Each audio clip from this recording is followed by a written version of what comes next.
ఈ శ్లోకంలో శ్రీకృష్ణుడు ఒక వ్యక్తి తన ధర్మాన్ని నిర్వర్తించేటప్పుడు లేదా ఆధ్యాత్మిక మార్గంలో నడిచేటప్పుడు ఏకాగ్రత ఎంత ముఖ్యమో అర్జునుడికి వివరిస్తున్నాడు.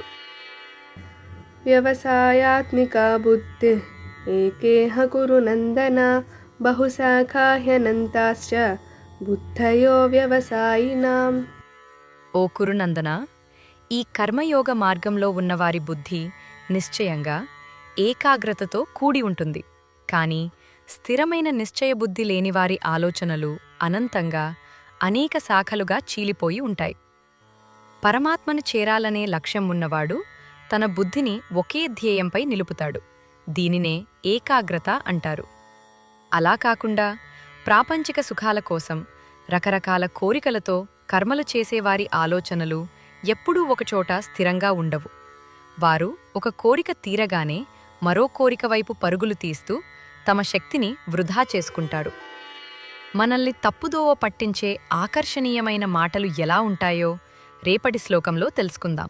ఈ కంటెంట్ మీకు నచ్చినట్లయితే లైక్ చేయండి, షేర్ చేయండి, సబ్స్క్రైబ్ చేయండి. ధన్యవాదాలు.